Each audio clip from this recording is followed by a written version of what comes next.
This is Nightly Business Report with Tyler Matheson and Susie Guerin. Brought to you in part by TheStreet.com, interactive financial multimedia tools for an ever-changing financial world. Our dividend stock advisor guides and helps generate income during a period of low interest rates. We are TheStreet.com. What we want to do is to offer the president today the ability to move a temporary increase in the debt ceiling, in agreement to go to conference on the budget. A stunning rally on Wall Street. The Dow posted its second best day this year on hopes a deal in Washington is near. But reportedly, President Obama says not just yet. And the question for investors is, how fragile is this market? And how much faith should you put in today's move higher? How safe is safe? The debt debate in D.C. is putting a fresh spotlight on some of the lowest risk investments around. Money market mutual funds. We've got answers to your questions.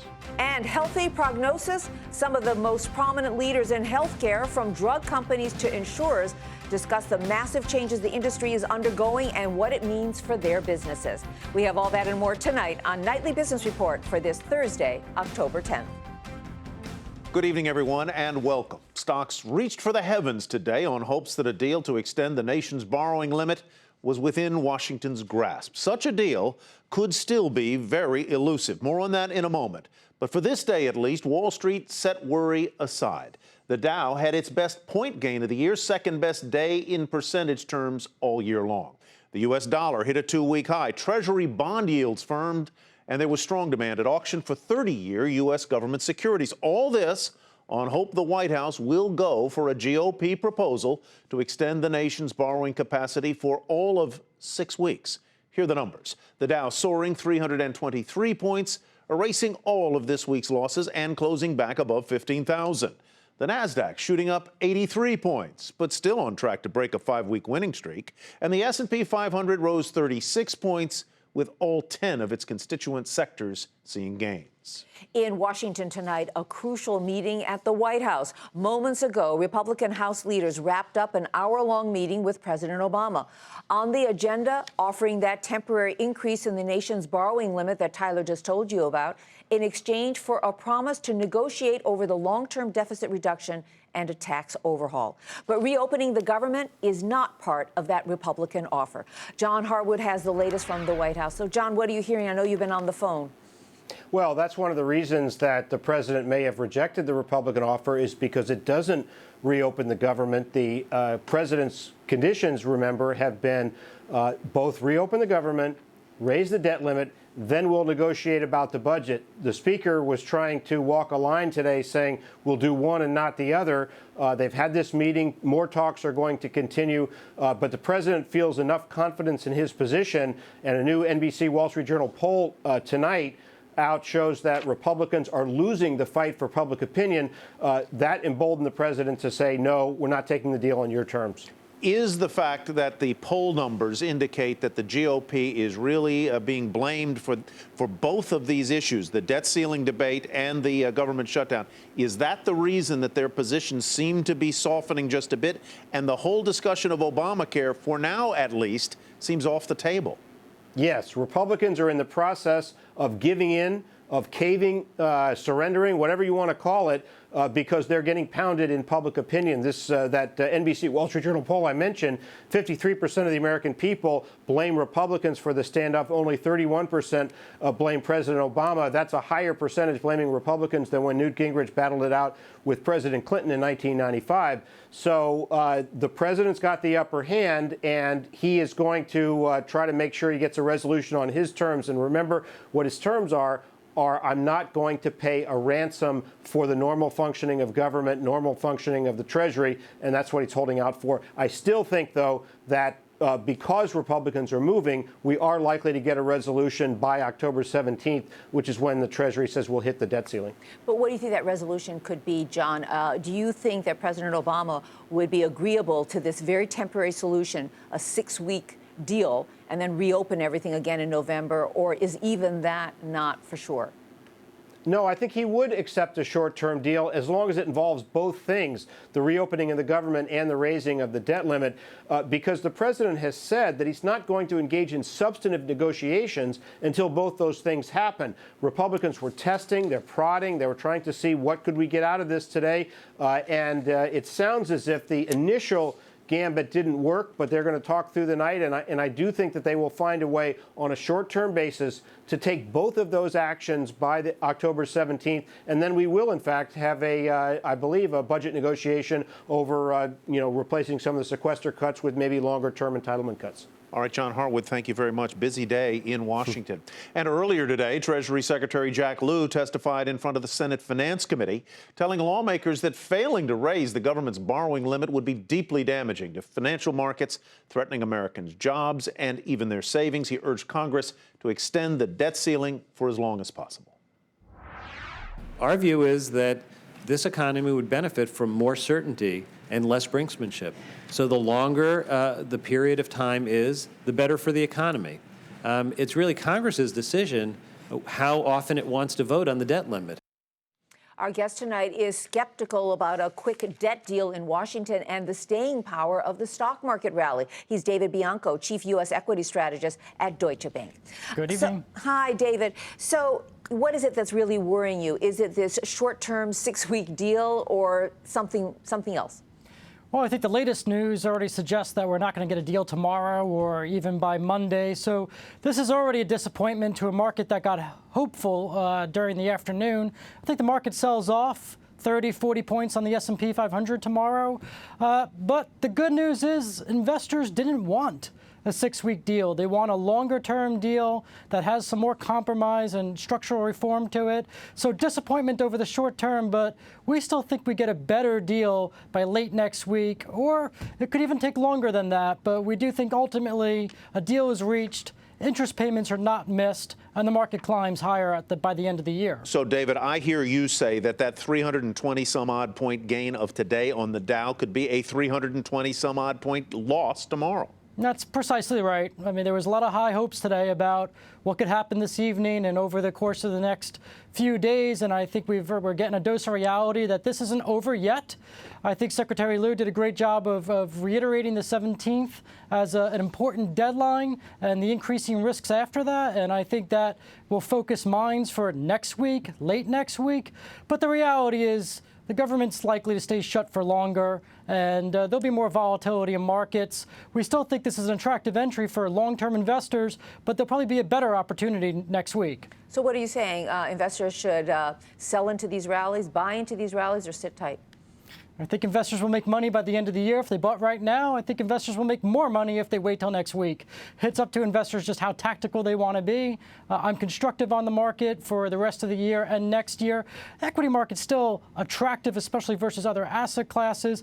Third quarter earnings, which will really pick up steam in the next couple of weeks, they should be healthy. And I think what we're going to get is a glimpse of how good earnings can be, corporate confidence on investment spending without these disruptions coming from politics. I presume you just heard our John Harwood, whose reporting and instincts indicate to him that as some sort of deal, reopening the government and raising, at least temporarily, the debt ceiling will get done by that October 17th date.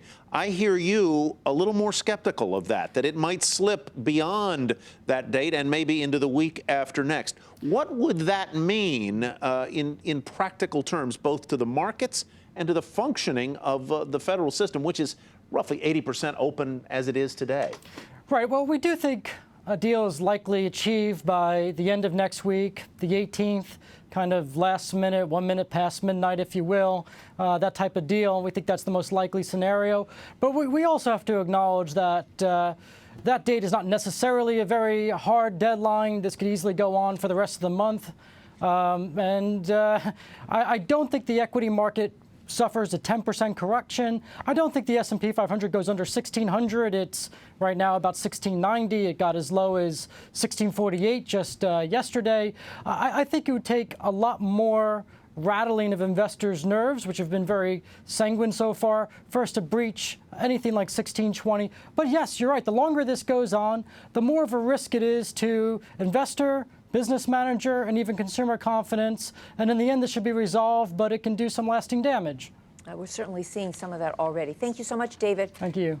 David Bianco, Chief U.S. Equity Strategist at Deutsche Bank. First, it was Fidelity Investments, and now J.P. Morgan Chase Investment Management, the nation's biggest bank, now hedging its bets and selling off its holding of U.S. government bonds that are scheduled to come due between October 17th and November 6th, around the time of that threatened debt ceiling limit, about 1 week from today. And amid those signs, tentative though they were, of progress that the White House and Congress may be nearer to a deal on raising the debt limit and hence averting a possible government default, yields on Treasury bills tumbled today. They dropped for the first time in 6 days. Until today, rising yields signaled fears that Uncle Sam might not pay its short-term obligations on time. One reason why we did report yesterday that the big fund company Fidelity said it was no longer holding any U.S. government debt set to come due over the next couple of weeks. Now, that short-term debt is what you find in money market funds. So how safe are the funds that most Americans consider as rock solid as cash? Sharon Epperson takes a look. The ongoing debt ceiling debate has many investors concerned about what a government default would mean for their money. I'm worried about interest rates for the real estate market and what would happen to my 401k. Oh, I'm worried. I'm on Social Security, and they're starting to threaten that also. I have to pay my bills, and likewise, the government has to pay their bills. Some are even worried about investments like money market mutual funds that are typically considered very safe. Money market funds invest in ultra short-term debt, including U.S. Treasuries, and historically generate more interest than a money market deposit account or high-yield savings account at a bank. That makes these funds attractive to many investors, who've invested nearly $2.7 trillion in these funds. But if Congress fails to reach a deal and the Treasury Department faces a technical default or worse, runs out of money, some fund managers don't want to be holding on to government debt that can't be repaid. Money funds are very sensitive to headline risk. They'd rather say we don't have any of that, that certain date that may come under question or may have a delay in payments. The nation's largest manager of money market mutual funds, Fidelity Investments, is taking precautionary steps by not owning any Treasury securities that mature in late October or early November. To be safe, it's increased the amount of cash in U.S. Treasury funds. Today, J.P. Morgan followed suit. But another big money market fund manager, Federated Investors, says it continues to hold Treasury securities that will mature in the coming weeks. It's confident that they represent no threat to the liquidity or stability of the portfolio. Federated, like many on Wall Street, believes at the end of the day there will be a resolution. And even if it takes a few weeks, the Treasury will pay its debt. There may be a technical default. There may be a game of chicken here played over the next week, 2 weeks, perhaps even 3 weeks. But investors in Treasury money funds are going to get their money, going to get 100 cents on the dollar. There's no doubt about that. Advice to anxious investors? Sit tight. Don't overreact to the headlines. Financial advisors say 9 times out of 10, doing nothing is the best answer. And this is one of those times. For Nightly Business Report, I'm Sharon Epperson. Now, another casualty of the partial government shutdown, now in its 10th day, auto recalls over safety issues. The National Highway Traffic Safety Administration, it's part of the Transportation Department, was forced to furlough the employees that investigate driver complaints and order vehicle recalls. Well, the partial government shutdown is being felt in all 50 states. A ranking by the personal finance website Wallet Hub has ranked Maine as the state 5th most impacted by that federal work stoppage. Mary Thompson traveled to Portland to tell us what's going on there. Maine's slogan is Vacation Land, but these days it's anything but for a state with strong ties to the federal government. We're just really in a perpetual state of anxiety at this point, trying to determine and try to monitor what's happening in Washington and what the effect would be. Portland Mayor Michael Brennan says Maine's largest city seen little impact from the shutdown so far. But given an above-average 4% plus of the city's population depends on federal contract dollars for income, Brennan knows that could change as the shutdown drags on. The shutdown a drag on Rising Tide Brewery's bottom line. Owner Heather Sanborn can't get a small business loan needed for expansion, so she's going to the banks and the state. It will be more expensive if we end up using the state of Maine instead of the SBA program, for sure. And a specialty brew she hoped to ship out of state at Christmas may not leave Maine's borders because the federal office that approves the needed labeling is closed. So too are restaurants Rising Tide Supplies about 2.5 hours north of here, near the shutdown shuttered Acadia National Park. No sales to tourists means no new orders for more beer. Meanwhile, some potential homeowners hoping to toast their new homes being put on ice. Agent John Hatcher saying they can't get the needed rural development loans. Well, it is a government agency, and they have completely closed down, so nobody's answering phones. The website is taken down, so basically they're shut for business. The grip of Washington's gridlock slowly taking hold across the country. In Portland, Maine, I'm Mary Thompson, Nightly Business Report. And still ahead on Nightly Business Report, the healthcare industry is undergoing a seismic shift. And tonight, a number of prominent players in the sector tell us how it's impacting their business. But first, here's a look at how the international markets closed today.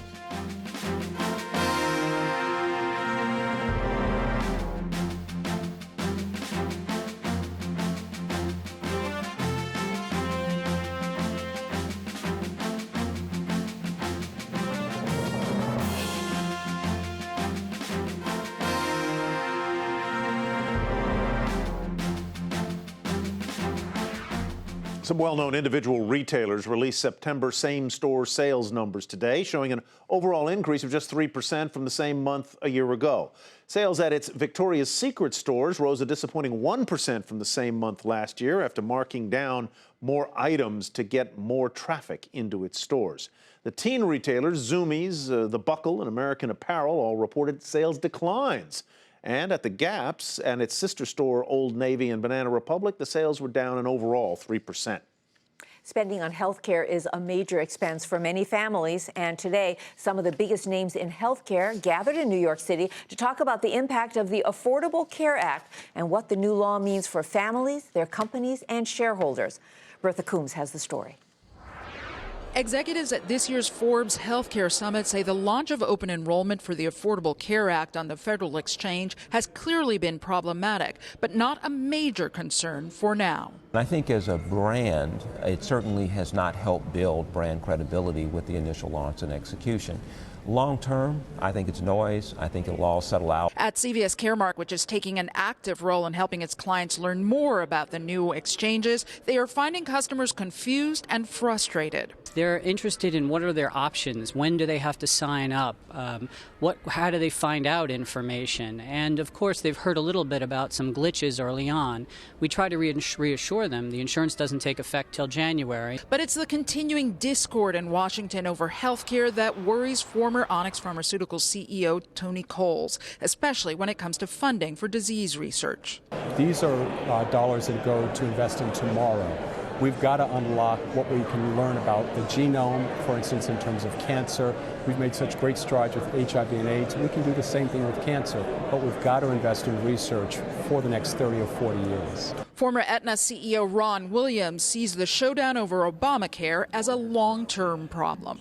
I think this was a complicated bargain. It was a bargain that really only one side of the aisle participated in, and I think that issue is going to haunt us for quite some time. Williams says it will likely take a couple of years of the Affordable Care Act actually being in place and people being covered before both sides come together to try to form some agreement on how to move forward.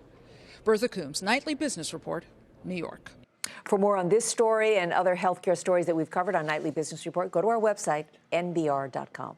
And a major energy deal is where we begin tonight's market focus. Regency Energy Partners will buy its rival gas pipeline operator PVR Partners for $5.6 billion, including debt. The deal gives it a foothold in the Marcellus and Utica shale fields. Shares of Regency retreated 8.5% to $25.44, but PVR soared almost 13% to $25.75. Well, another twist in the BlackBerry saga. Two of the smartphone maker's co-founders are considering making a bid to buy the entire company. According to a regulatory filing, Mike Lazaridis and Douglas Freegan have an 8% stake in BlackBerry and are considering making a bid for the whole company. The stock up 1% to finish the day at $8.20. Teva Pharmaceuticals is cutting its workforce by about 10%. That works out to 5,000 employees. The move accelerates the company's cost reduction plans and comes as other drug companies downsize their operations. The stock gained 3.5% to $40.59. Gilead shares rose sharply today, and that's thanks to successful results from a trial of an experimental leukemia drug. The company is now stopping a late-stage study because patients had improved substantially. It now plans to talk to the Food and Drug Administration about getting approval. The stock closed at $62.74. That's a gain of 6.5%. And shares of Tiffany upgraded to buy from neutral at Stern AG. That firm says the luxury retailer will benefit from a rapidly growing international business and a rebound in its U.S. operations. The analyst reiterated his price target of $86 a share. That powered up the stock by 2% to $75.38. Well, China has overtaken the United States in an important economic metric, but it's not something to be necessarily proud of. China is now the world's largest importer of oil, passing the U.S. just as this country produces more energy than ever before. China's oil appetite comes from that country's need to fuel an expanding manufacturing sector, and as the middle class grows, to fill up millions more gas tanks. And coming up, what will the home of the future look like? We'll show you the cutting-edge technologies that could one day power your house and the companies behind them. But first, let's take a look at commodities, treasuries, and currencies today.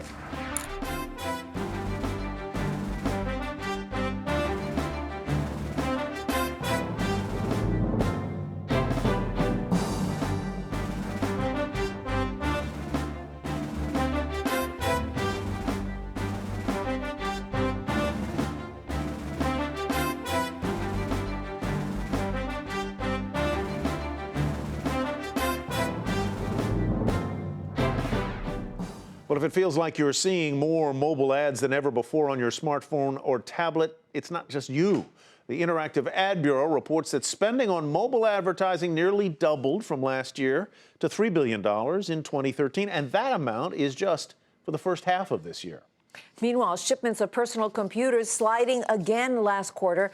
Gartner, an industry research firm, reports that shipments of new PCs in the just completed third quarter declined by 8.5%, the sixth straight quarter of a drop in shipments. Gartner says the back-to-school season failed to deliver its usual boost in computer sales. And good news in housing, more homeowners are keeping up on their loan payments. Realty Track reports that the number of U.S. homes entering the foreclosure process during the third quarter of this year fell to a 7-year low. The homes of the future are already here, with rooms that move and roofs that melt. Those features and more on display at the so-called Solar Decathlon. It's a unique competition going on right now in Irvine, California, and hosted by the Department of Energy. Teams compete to construct and operate the most energy-efficient homes. Diana Olick explains. They are beautifully designed, energy efficient, super high tech, and all conceived and built by students. It took a lot of mistakes. It was a huge learning curve involved. At Stanford's house, a unique room switch controls lights, fans, outlets, all with different motion sensors. But the real seller is under the hood, so to speak, a self-contained home engine. It has all the major mechanical, electrical, plumbing systems you would need in an energy efficient home. And the idea is that this one day can be mass manufactured in a factory, can be shipped anywhere around the country on a standard trailer bed. 19 teams built a newfangled neighborhood in this Irvine park after spending the past year designing them back on campus. This year's competition added affordability to the mix. We used local source materials, lots and lots of research, everything from the appliances, making sure they were high efficient, but making sure we met that price point and quality, because everything has to have a longevity and has to last. While the ideas are new, the products these students are using are from major companies that are cashing in on energy efficiency. Ingersoll Rand, which includes Trane and Schlage full home automation, GE, Bosch, Frigidaire, LG, and nearly a dozen solar companies including Sanyo, SunPower, and Enphase. The ideas may seem futuristic, like this house that opens on rails to take advantage of outdoor living. But the nation's big builders are watching and using what they see. We've been working to be a part of the future technologies, incorporating in today the things that you're going to see more and more as we go into the future. At a new Lennar community just a stone's throw from the competition, solar is standard, as is home automation and drywall that absorbs toxins. You can even get a charger built in for your electric car. These technologies are evolving. They're evolving every year.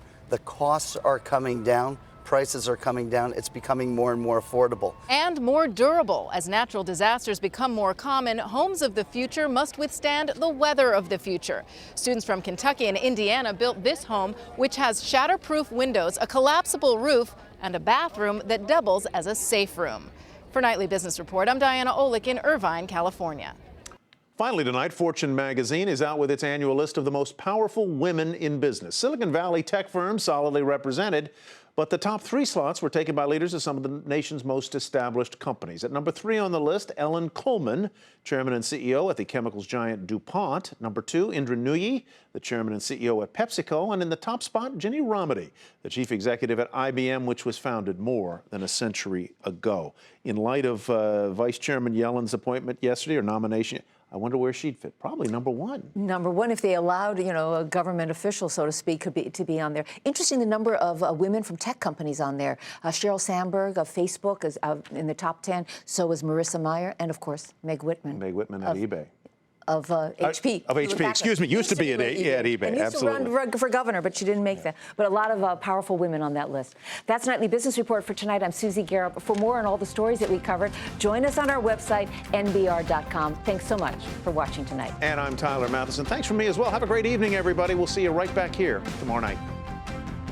Nightly Business Report has been brought to you by TheStreet.com. Interactive financial multimedia tools for an ever-changing financial world. Our Dividend Stock Advisor guides and helps generate income during a period of low interest rates. We are TheStreet.com.